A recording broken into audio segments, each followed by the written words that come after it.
Olá, boa tarde, meus amigos da família Guzmão, em especial todos aqueles que tiverem acesso a este vídeo, né? Este é o 7º vídeo da série histórica da minha vida, que tento contar dos meus 9 anos aos meus quase 70 anos. E me perdoe se por acaso a memória me faltar, alguma coisa que eu possa ter deixado passar, né? São 61 anos de vida em que eu vivi intensamente em todos os sentidos. Ontem eu estive visitando no Dia dos Pais o meu cunhado Jorge, famoso Major, e o que eu achei hiper interessante foi a memória dele, relatando algumas coisas que na minha memória já não estava mais gravado, mas ali ele voltou há muito tempo atrás de alguns detalhes que realmente eu não lembrava. De uma vez que nós fugimos de casa com minha mãe, minhas 2 irmãs, e fomos me alojar na casa dele com minha irmã. E ele disse: poxa, por que você não demorou mais? Devia ter ficado mais tempo lá. E meu pai queria, né, no alcoolismo dele, nos matar. E nós ficamos lá só um período. Depois voltamos, quando ele viajou, voltamos novamente para nossa casa. Mas foi um prazer imenso ter visitado o Jorge e ter percebido que a memória dele ainda está muito viva, né? Quando ele disse assim: olha, você é o único dos 4 que ainda está vivo, né? Digo, eu continuo teimando. Eu vou me referir aqui aos meus irmãos por número e as minhas irmãs por número também, né? Então o mais velho é o número 1, depois vem o número 2, número 3, eu sou o número 4. Das minhas irmãs, tem a número 1, que é a mais velha, daí depois vem a número 2, que já faleceu, aí vem a número 3 e a número 4, que ainda estão viva ainda, né? Nós não queremos, de forma nenhuma, causar nenhum constrangimento com a história da minha vida. Mas é assim, na história da minha vida, é um pouco da história da família Guzmão, que não se pode, de forma nenhuma, deixar de trazer à tona para que todos possam saber de onde é que nós viemos, de que forma nos formamos, né?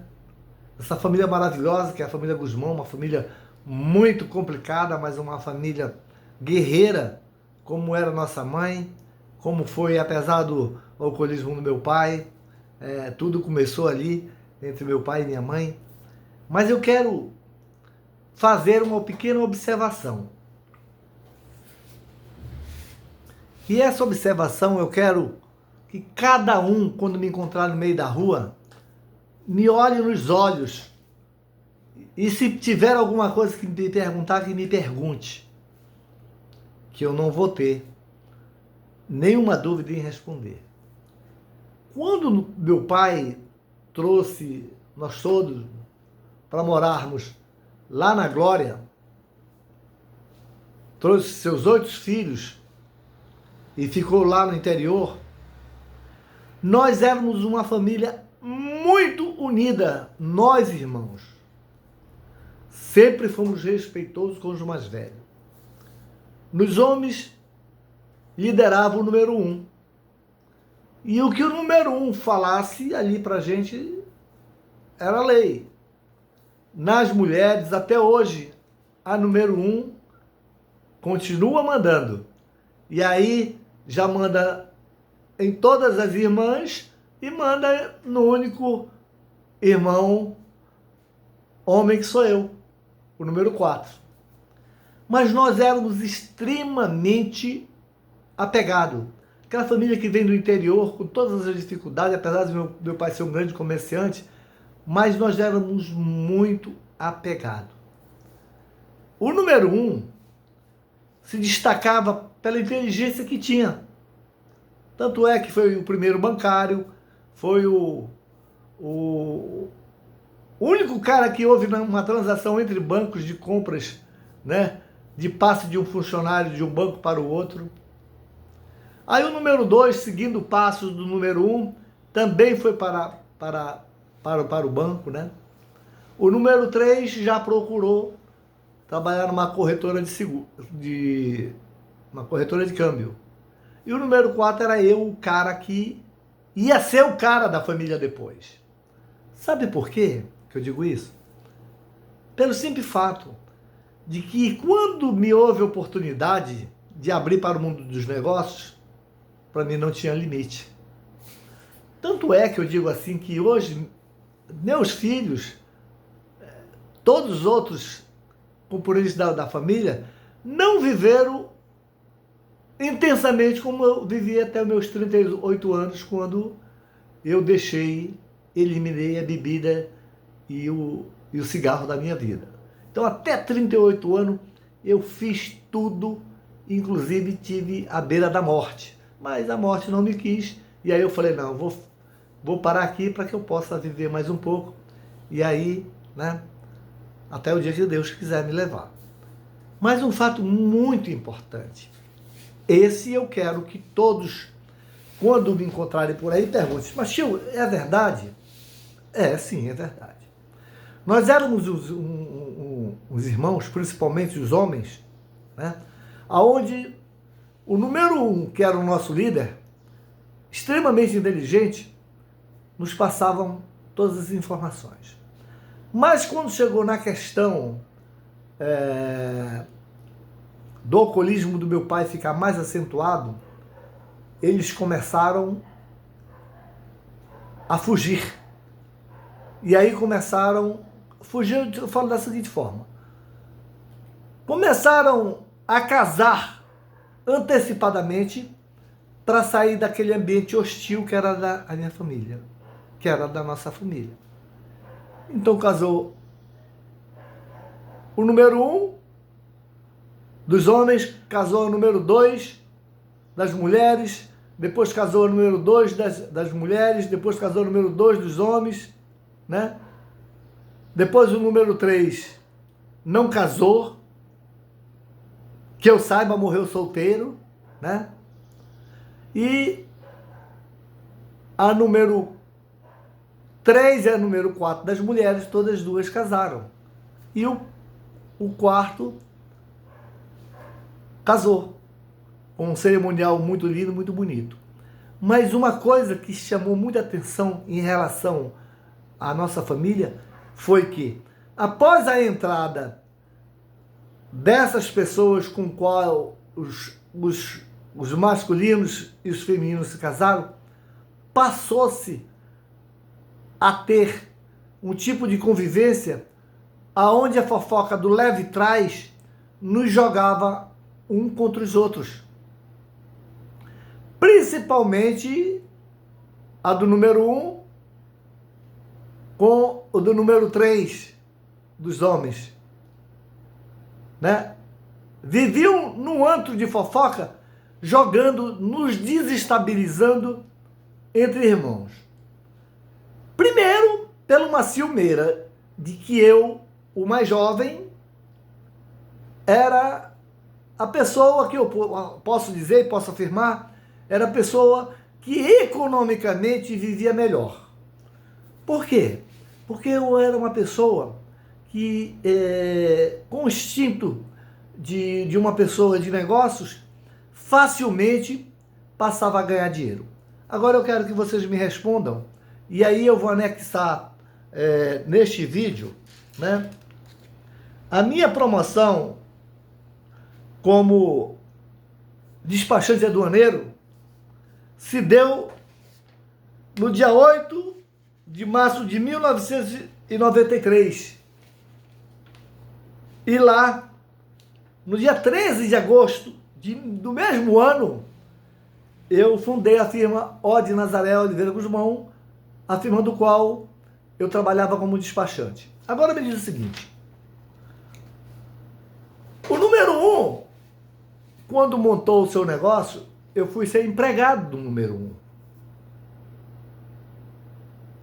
E depois, o número 1 conseguiu arranjar uma empresa, foi ser gerente durante quase 15 anos de uma empresa no distrito, e eu fiquei tomando conta dos negócios, mas documentalmente, eu trabalhava com meu nome. Que sociedade é essa? A sociedade só se levava vantagem, porque nunca deixou de se fazer suas retiradas, e não eram poucas, né? Todas as suas contas sempre foram pagas pelos nossos negócios. Depois eu fui expandindo meus negócios. Comprei empresa de importação, montei uma empresa de grãos, aonde cheguei a viajar, eu e um cunhado que já partiu, né? Esposo da número 1, ia para o Maranhão comprar grãos. Lá eu comprava feijão, comprava arroz, trazia muita farinha. Cheguei e ia a Rondônia conhecer um arrozal. Olha só, eu, um pequeno jovem, desbravador, né, me lançava a vida para montar um império, do qual esse império eu vou falar durante todos os dias até o dia 30 de agosto. Do que foi feito o meu império e do que está sendo feito hoje deste império financeiro. Eu nunca soube pedir, emprestar ou fazer qualquer coisa do tipo, porque não era meu feitio. Meu pai me ensinou, nem vara meu pai me deu. Meu pai, aliás, me deu até um esporro, me disse, trabalhar, seu moleque. E desde esse dia nunca mais eu soube o que foi pedir nada e nem de ninguém. Tudo que é meu está no meu imposto de renda desde a época do que eu comprei. Todos os documentos de todos os meus imóveis estão na declaração dos meus impostos de renda. Com a exceção de um imóvel que eu comprei quando solteiro, né, e botei nome de uma pessoa que depois viria a me casar no nome dela de solteira, por questões de confiança. Mas quero que ela deverá honrar naquilo tudo que a gente já conversou. Mas esses pequenos detalhes do início da minha vida, tem um fato também muito importante. Eu, com 21 anos de idade, eu comprei um carro zerado, um Fiat 147, né? Pré-vista. Não tinha negócio. Eu nunca gostei de comprar parcelado. Fui comprar à vista. Nós estávamos morando lá na Maceió, lá na Ilha da Maceió. Eu cheguei em casa mais ou menos por volta das 18 horas e o número 3, quando me viu de carro, disse: cara, que bacana, tu comprou um carro e tal. Pô, deixa eu testar esse carro aí. Pô, e tal, eu não sei o que eu digo. Rapaz, cuidado que está no escuro, tu não tem habilitação ainda e tal. E eu também não tinha habilitação ainda na época, né? Mas eu agilizei depois muito rápido para tirar a habilitação. Ele saiu com esse Fiat 147, passou 3, 4, 5 minutos e o cara não voltava com o meu carro. Aí eu fui descer a rua do Conjunto da Ilha Maceió e encontrei ele caído, literalmente, dentro de um buraco com o carro, o Fiat 147, dentro de um buraco que ele não viu, né? Por azar dele, né? Estreou o meu Fiat 147 num buraco, qual eu tive que chamar um guincho para poder puxar. Aí depois mandei para uma loja para fazer reformar. Mas coisas que acontecem na vida, né? Aliás, esse número 3, durante a minha vida toda, me deu muito prejuízo, né? Prejuízo que poucos sabem. Por exemplo, quem lembra de um barco chamado Osmar Vieira de Guzmão? Era um barco de madeira. Ah, já lembrou? Pois é. Esse barco, o número 3, saiu para uma pescaria em toda Valência, que ele levou uma lancha de um primo nosso atrás desse meu barco. Quando eu falo meu barco, foi porque foi comprado por mim, no meu nome. Eu falo por mim e era meu. E eu fiquei lá nessa casa lá dentro do Tarumã, quando ele foi pescar com o pessoal. Segundo ele, caiu gasolina no convés do barco. Quando ele viu, o barco pegou fogo. E eles se salvaram porque cortaram a lancha, o cabo da lancha que estava segurando a lancha, deixaram o barco pegar fogo e o motor foi para o fundo com tudo. Sabe o que ele me disse? Quer saber? Chega aqui bem pertinho. Eu perguntei, número 3, cadê meu barco? Você foi pro fundo. Somente isso. Foi pro fundo. Foi para o fundo. Né? Mas eu, na infinita bondade que Deus me deu, nunca o cobrei e nunca o relatei a ninguém, como estou fazendo agora, porque estou contando a história da minha vida. Porque posso dizer assim, ó, Deus foi muito bom comigo em todas as coisas. Vou me levantar aqui, rapidinho, ou então vou puxar a câmera, para ver se ela consegue chegar nessa lancha aqui. Vou fazer questão de chegar bem próximo, para que alguns possam ter uma pequena lembrança dessa lancha aqui. Alguém lembra dessa lancha? Era uma lancha de 32 pés, aqui ó.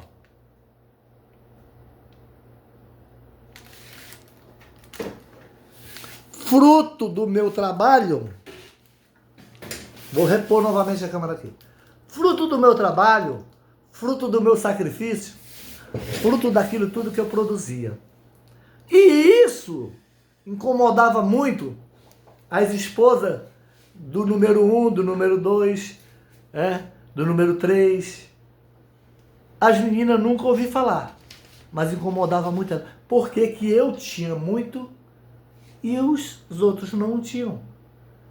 Porque simplesmente não sabiam economizar, não sabiam guardar, não sabiam poupar para que pudesse ter, né?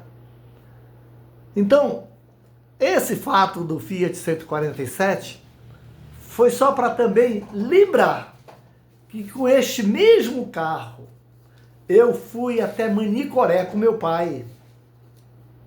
Você vê só, nenhum número 1, nem o número 2, nem o número 3 tinha tanta intimidade com meu pai como eu estive com o seu Osmar Vieira de Guzmão, meu amigo,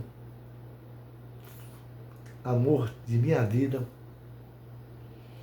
que quase no domingo que morreu, quase morre nos meus braços, porque eu levei ele para a minha casa, lá na vivenda do Pontal, e ele lá tomou a última cerveja dele, depois veio para casa, às 15 horas ele faleceu.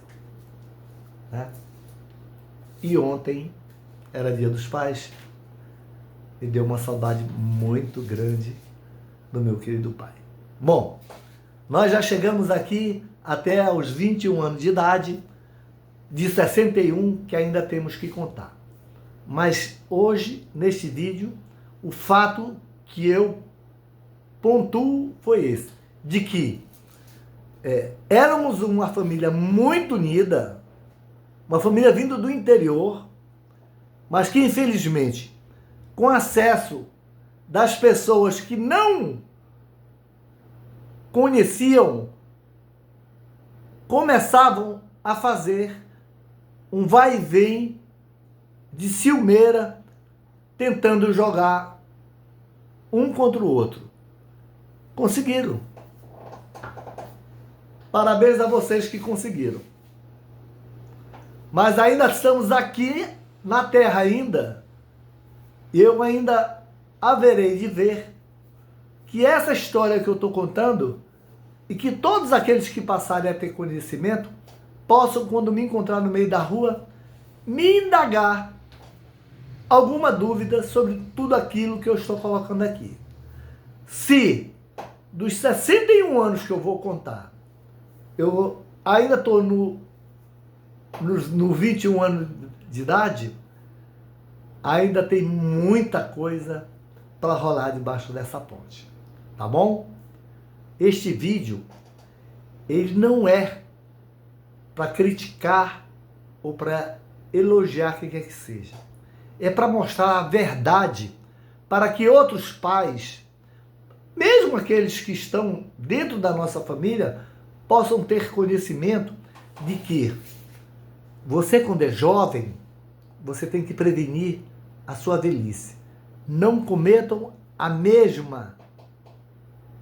os mesmos erros que eu cometi quando confiei ao número 1 de uma casa que eu comprei, que mandei que ele fizesse o documento, porque eu vivia nos armazéns, né? Ele foi lá, ao invés de colocar 50% para mim, 50% para o número 1, ele simplesmente dividiu por 3. Eu não tenho nada a ver com quem é quem. No dia que eu tomei conhecimento dessa documentação, que eu fui lá, falei, pô, bicho, o que tá vendo? O que houve? Eu te confiei um negócio e... Não, porque eu tenho que deixar... Você não tem que deixar nada. E tem mais. Todas as parcelas deste imóvel que eu estou me referindo foram pagos por mim. Por mim, Osni de Nazaré Oliveira Guzmão.